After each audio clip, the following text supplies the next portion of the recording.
Okay, welcome to Stampscaping 101. We have a piece of a matte Mirri Lava style of holographic cardstock here. All right, now I say matte, and we can compare it to the more glossy style of Mirri Lava. I found that the matte has a little bit of a different characteristic in the way that it accepts ink. I haven't worked with a lot of it, but I've experimented a little bit with it in the past, and I thought it took inks pretty well, remarkably so in some cases. Okay, so here's a piece using the Mystic imagery right here with the Brilliance inks applied over the top of it. This is a little bit of a different color right here in the blue. This one's more of the violet tones right here, but I thought it really gave a pretty cool effect. This type of paper, at the time of my usage in the past, is not inexpensive. It is rather dynamic though, and I thought really cool. I did not buy this. This was sent to me by Helen. Shout out to Helen for sending it to me, but she had several different colors, and I don't know if patterns are different, but different colors of this cardstock. And she hadn't used any yet. She just, it's like a lot of us with a lot of our supplies. We get something that looks really cool, and we're kind of curious as to know how to use it, maybe. But I think the impetus for a lot of things is just that looks pretty cool, and, something might not come to mind offhand, but it's like, okay, maybe I'll figure out something to do with it later on. But anyways, she knew that I had been working with a lot of the different types of holographic cardstocks and holographic printable vinyls, and she just said, hey, I'm going to send you some of these, and she just wants to see what I would do with them, maybe to give her some ideas in terms of and how to use it too. What media can be applied and how do you apply it and how much. Okay, so on this one right here, what we're going to be doing is I'm going to be doing some blocking out on here. You could do some interesting things with reversed out impressions, like if you have some bold pine trees or something like that and stamping it in white over the top of this. I think that would be a really cool idea. But I'm going to use it for a little bit more of a kind of a universal scenic stamping type of application here, where I want images to stand out on this in black that aren't necessarily solid, that would look good in white. Okay, specifically I'm going to be using the desert imagery here and just stamping it in black across this. It's not really going to show, so you have to do some blocking out in the background. Okay, so I'm going to do this kind of like a ridge right here. And okay, so this isn't a glossy cardstock, and whatever is on here to make this kind of matte, I think it probably is a glossy coating. I'm not sure. That they might have taken a glossy and applied kind of a matte finish over the top of it somehow with some sort of coating. I'm not sure how that's done. Okay, but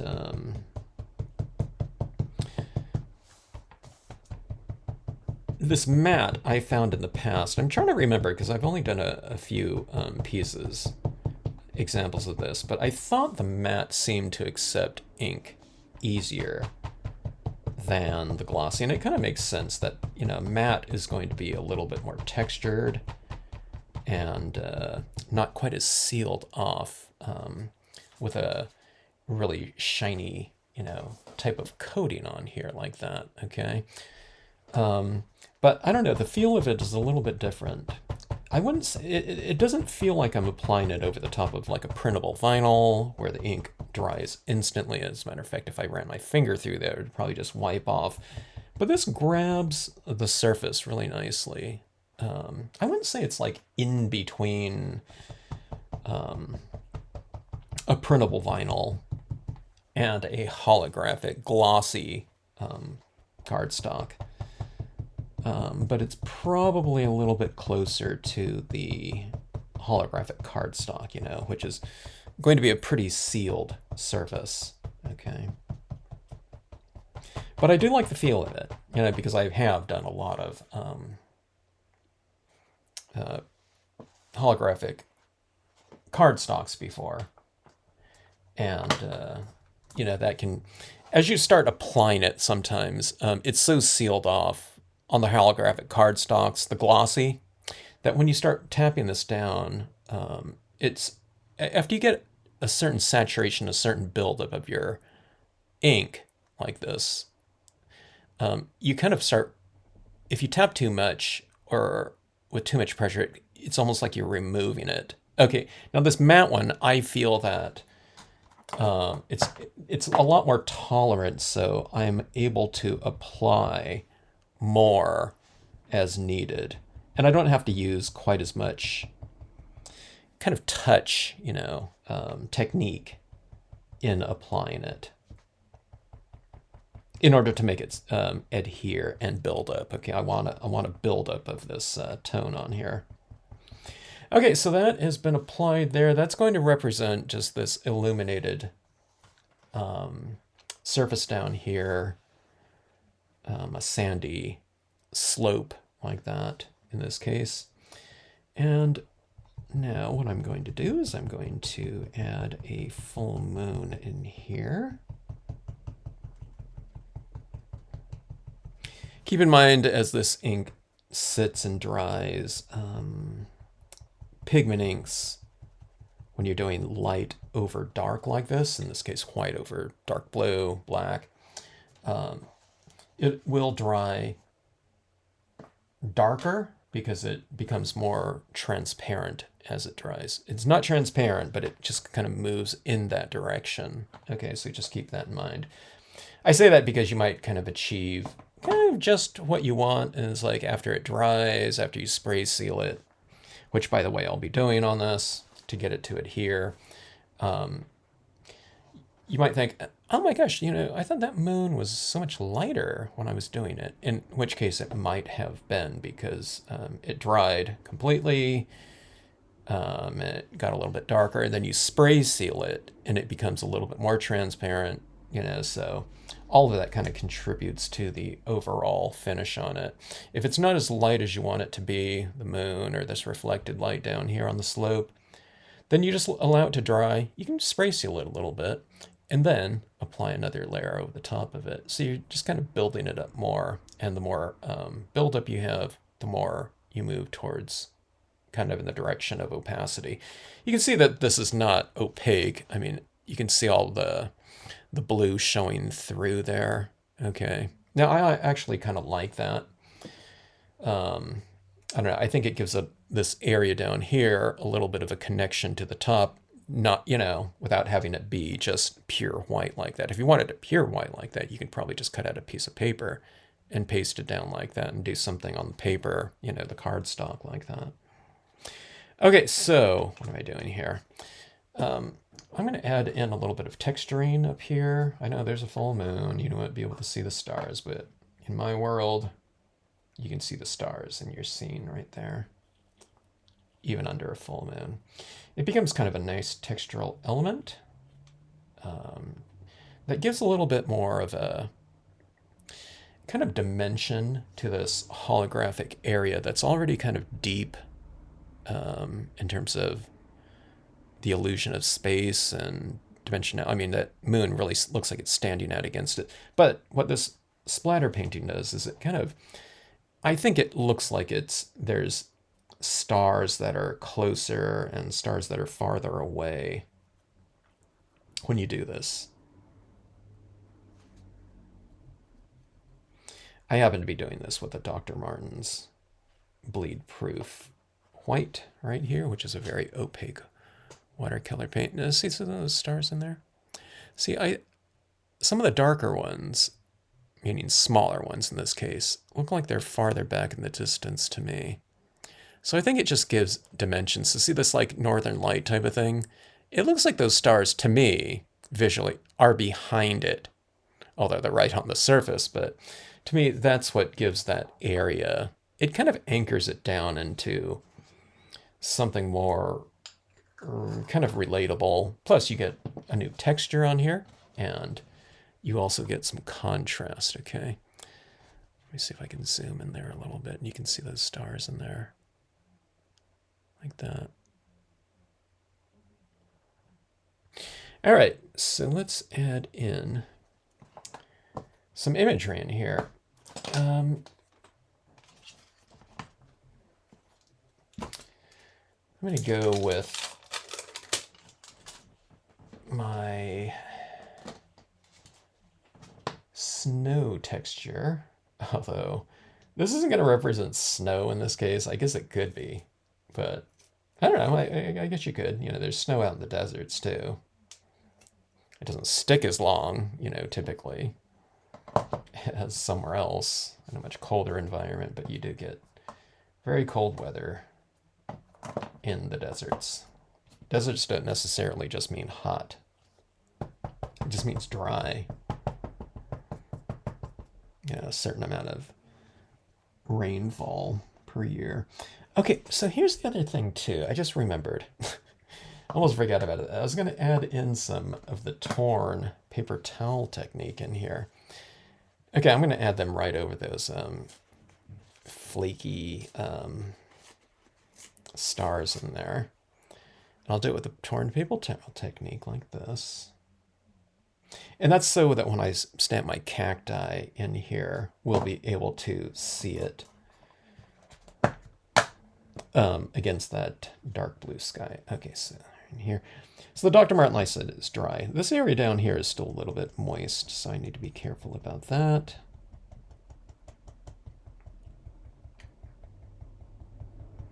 Careful about it in that, you know, if I tap down there, I'm not going to be removing ink, so sometimes I use a little bit of a lighter touch. Like I said, I don't know if I really need to do that on this matte coat paper. It seems to take the ink really well.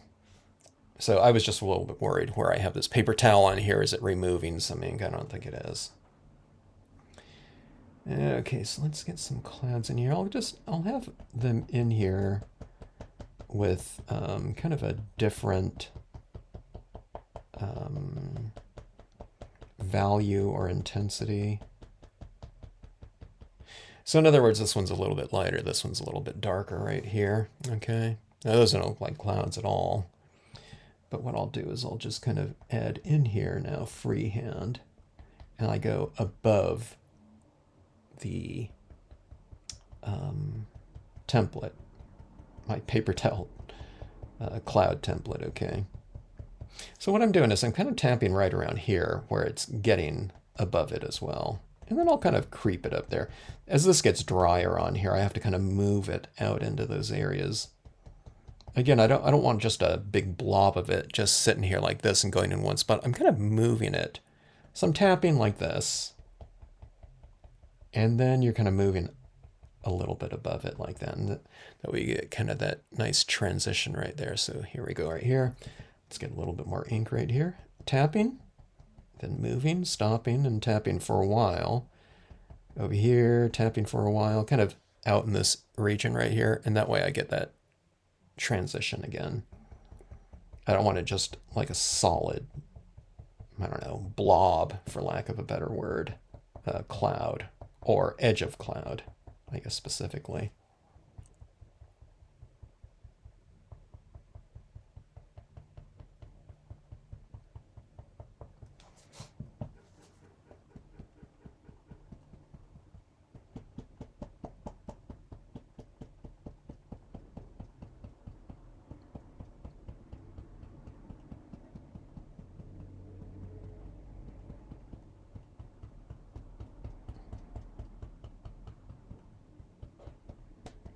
Okay, so I'm kind of creating a little bit of a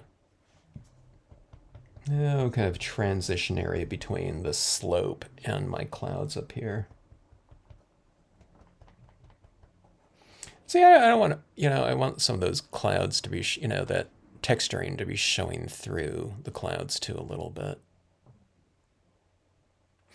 All right, so let's get back to our imagery now.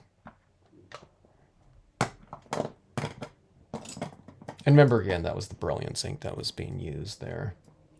I get a lot of comments about people using a lot of different things, which is the good way to go. But realize that you're experimenting around with some different media. Some people go into these unconventional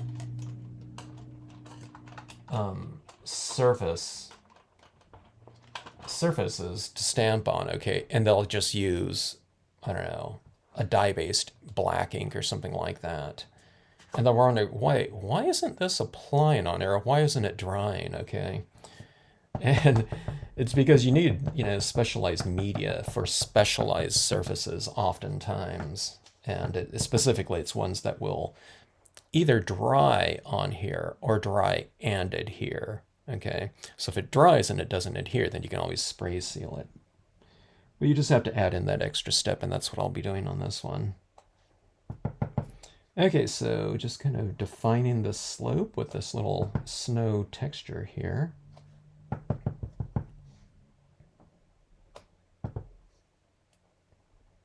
Kind of overlapping a little bit. When I look at this, it takes me back. I see this little sloping area right here. It makes me think of going out to the sand dunes in Death Valley. This place called the Mesquite Flats Sand Dunes there. And we often go, or I used to go hiking out there at nighttime in the sand dunes. It was a big system too, so you can walk around out there for all night, pretty much, and have vast areas out there. Oops, I don't need to take off my tack and peel. I cleaned my tack and peel, by the way, and it's really tacky right now. Even a very old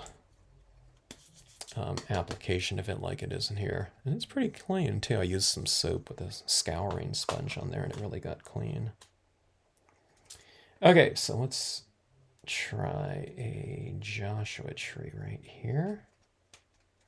Joshua trees are not out in the sand dunes that I go hiking in, but I think it'll look pretty cool in this scene right here.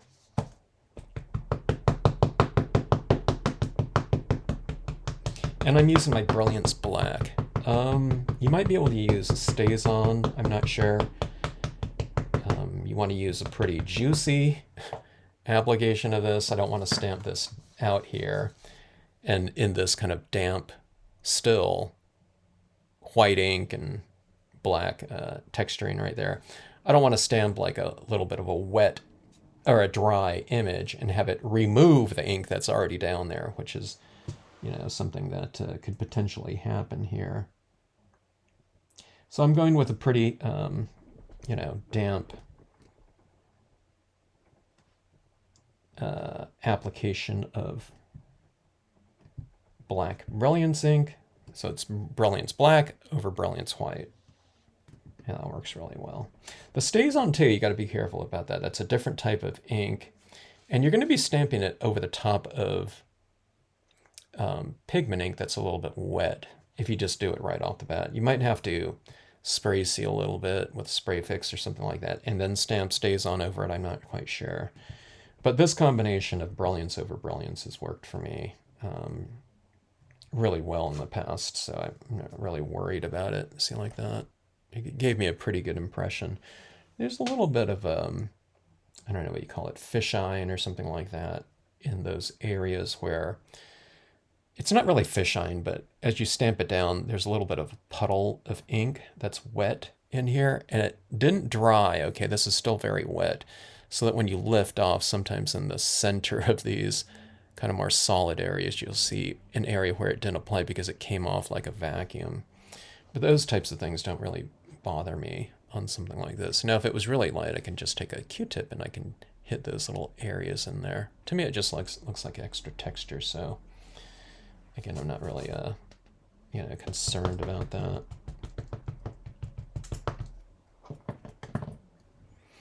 But I think this looks pretty dramatic here. I'm going to stamp this one a little bit lower, a little bit off the page down here with the stamp. Okay, I'll hold this down for a little bit longer, especially like around right up here. Okay. Pressing harder doesn't necessarily transfer the ink better. Sometimes it just kind of squeezes out the ink around the edges a little bit more. So you just want to have, light, adequate pressure, okay, as opposed to, extra pressure, because you're not going to be squeezing in ink through the surface of that, this type of foil, or in this case, the I'm looking right here. It's stamped out pretty light right up in here. I don't know. Did I not ink it up enough? Maybe I didn't. All right. It's lighter up there.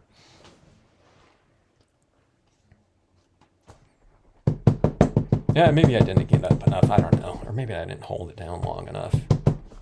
But I'll show you. I'll do that technique where I'll add a little bit more ink into that. Okay, let's go for a smaller Joshua tree. Or do I want to go in with the rocks? Let's go in with the rocks first. In this case, I'll use the smaller row here. Coming out with another set that'll accompany this first desert terrain. And I have some kind of scrubby bushes, that'll, I want a little bit of a different texturing for desert types of scenery.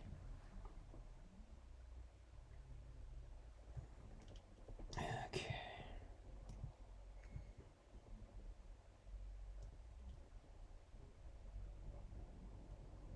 Okay, now this one I'm stamping out down right in that area right in here that already has a lot of the white pigment, so I think it transferred a little bit better in there. Or, I don't know, faster too. You can see, I can see in some of the shadows, I don't know, maybe it did remove some of that white ink. I'm not really quite sure. Okay, adding some rocks right in here. I love that look, right? Like that.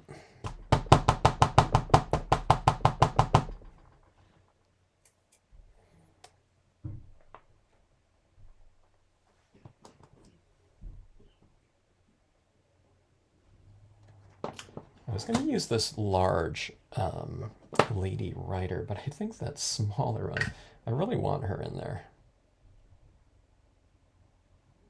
I also have like a little coyote too, and that was going to be cool, but this lady writer seems to be perfect for this desert imagery. Okay, let's see. Now I have the rocks here. I was thinking about going with some of those rocks right back in there, but I was thinking about the imagery that I wanted to add in there, and I wasn't quite sure if I wanted that. Those rocks in the background. Okay. Yeah.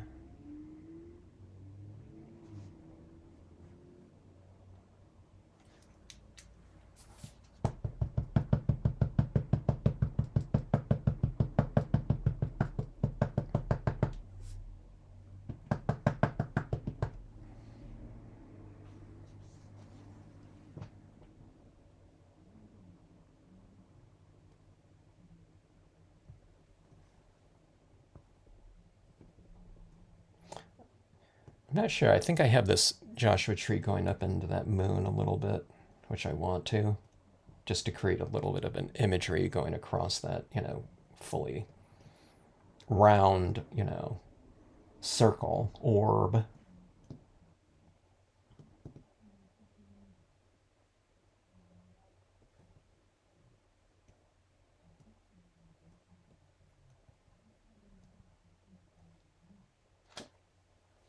Okay. Yeah. So it brings a little bit more drama, I think, to the piece, having something going across your moon. Okay.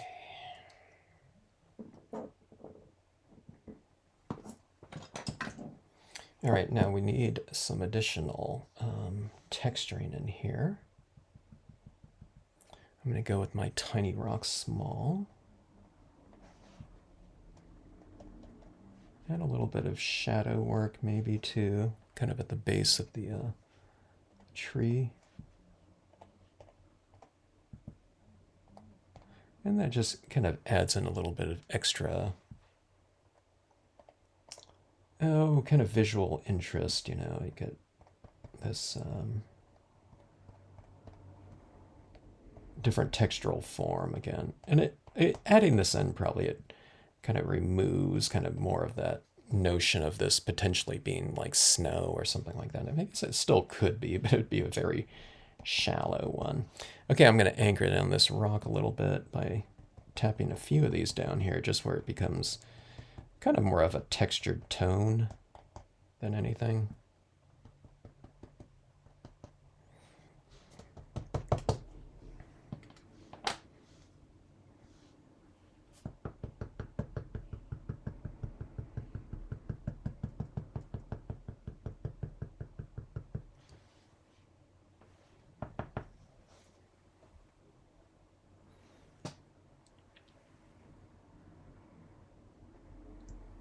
Nothing like going out at night in the desert. Gotta know where you're walking. Don't walk into things. A lot of nocturnal animals, too.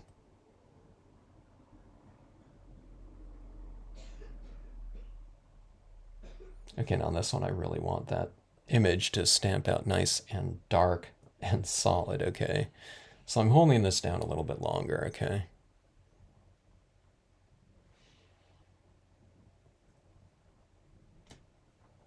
All right. And she's right there. Kind of checking out the, I don't know, that spectacle of that magical kind of night out there like that.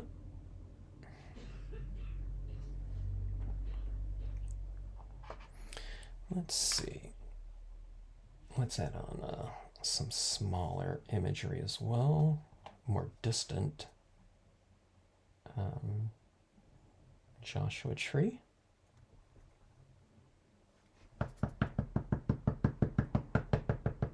And you can see this ridge right here, or slope. And I think I'll mask that off. And I'll have, you know, a couple of these other trees on the other side of the slope. I don't know if I'll add any over here. I was going to do that, but I thought, maybe there's not room. Not room enough. Yeah, let's see if I can get a couple of them in there. Yeah, something like that. It's like on the other side of the slope. Okay. That one I didn't mask off too much. Maybe I should have masked off a little bit more. Here, what I'll do is I'll anchor that with a little bit more shadow work right here. Maybe some shadows being cast by the moonlight like that too. Okay, now keep in mind as I'm doing all this, this white here is still, it's starting to set up, but it's still a little bit damp. I could probably just take if I wanted to, or needed to, I guess. Oh, like a paper towel, and this would probably just all wipe off still.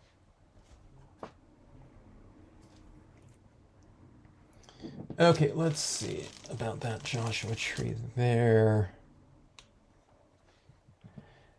Let's get a little bit more tone up into some of those little blooming areas right there.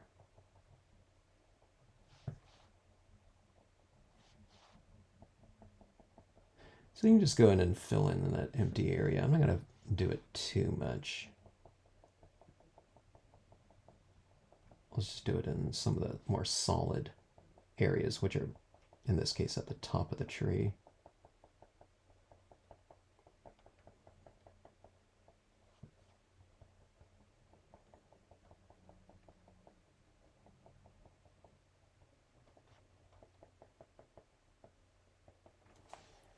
Okay, it's a little bit more solid right up there.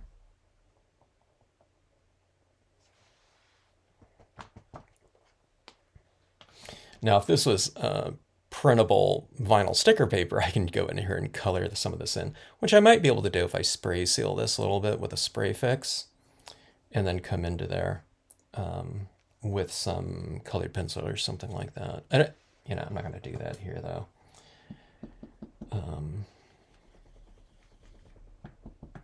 Because, you know, mostly I'm interested in this being kind of, you know, mostly a black and white exercise right here. Okay, so I have some black on here. I'm just kind of anchoring down my areas a little bit more with some... It already looks like it's shaded in the corners, you know, just from the use of that textural little pebble stamp, you know. But I just want to bring in some extra tone here just to kind of create a little bit more of a vignette. See this shadow area down here. So I'm really just spreading this around a little bit, kind of anchoring down the bottom of the scene a touch. That.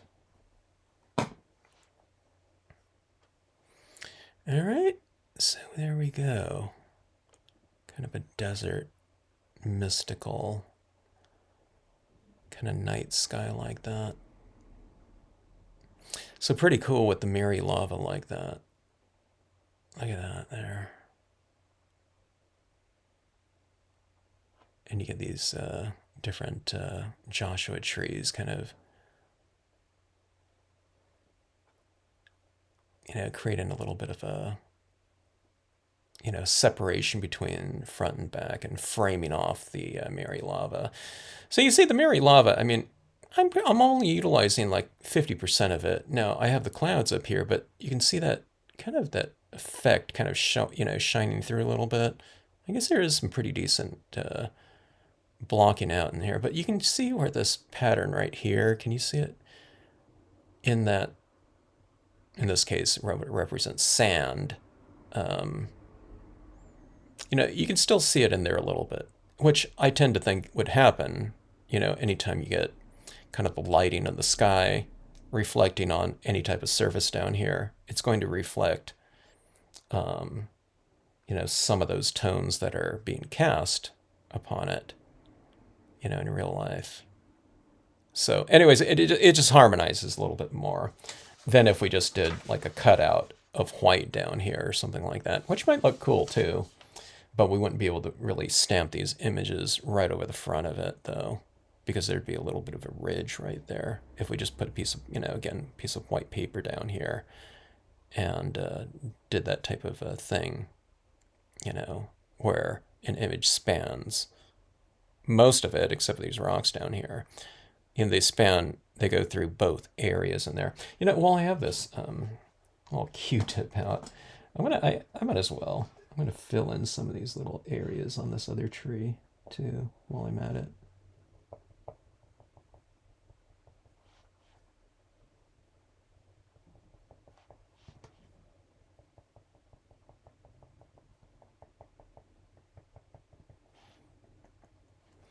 And that should do it. There was a couple little areas on the horse, too.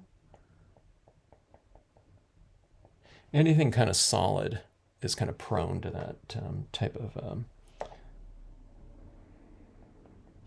kind of vacuum, you know, lifting, or I guess not transferring of the ink during, you know, the impression making process. Okay, so see how they're a little bit more solid against there like that. Oh, here. One other thing I forgot to do was let's add in a little bit of some highlighting in here. I have our acrylic white paint pen. And we'll put some little highlighting on the terrain here. I'll put kind of, I'm adding in some little dots in this little area right here, kind of giving it the idea or the illusion of you know, the moonlight being added kind of right around in this kind of visual focal point area of our writer.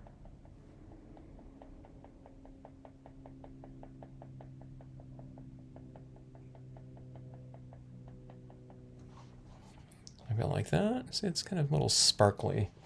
And then let's add in a few little highlights on some of our Joshua tree as it reflects the moonlight being cast upon it. I'll probably only do this on the larger foreground trees. Okay, and we'll go on this one.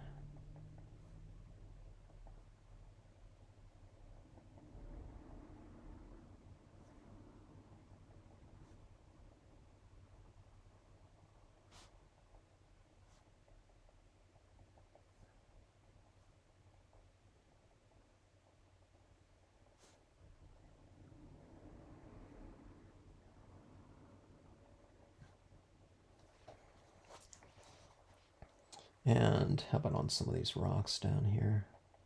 I kind of get the rocks to look a little bit more dimensional.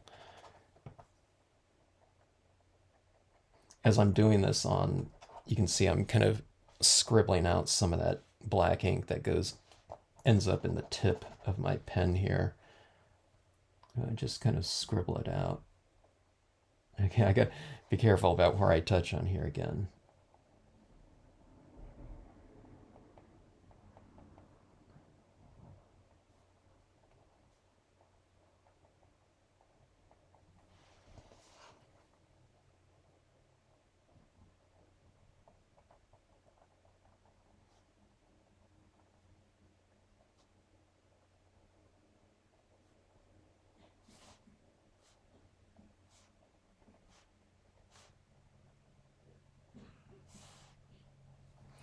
Okay, I think that should do it.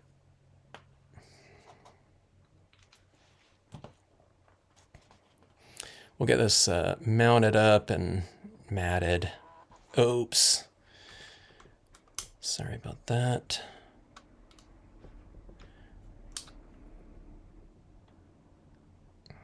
Hit the like, comment, subscribe. I don't know if it's my camera, if it's the software, but I can't seem to get my camera to focus in too far. It seems to struggle with that. But anyways, I don't know if you can see those kind of highlights on the side of that Joshua tree there. Highlights, you know, on the Joshua tree in here, kind of reflecting some of that moonlight. But really fun stuff with that Mirri Lava patterning up there, isn't it? And again, it has a different look, doesn't it? You know, that matte look from, you know, your typical, you know, super explosive types of, you know, glossy types of holographics. So fun stuff. And you're only dealing really with black and white here, so it doesn't really take too long to do this type of thing. There's a lot of little different types of touches in here, but one of the things I didn't mention was, you know, when you're applying this blocking out of your white ink, you need to get it blocked out enough to where, you know, it's, you know, the lightness that you want from the background, but it doesn't have to be uniform. You can see that there's more white here and here, you know, it's darker in here, and it really doesn't even matter. And then like these clouds in the background, you don't have to get them too smooth or anything like that because you're going to be stamping things over the top of it anyway. You know, it really pushes them out into the background from a visual perspective. But always fun stuff. All right, thanks for watching, and hope you enjoyed the video.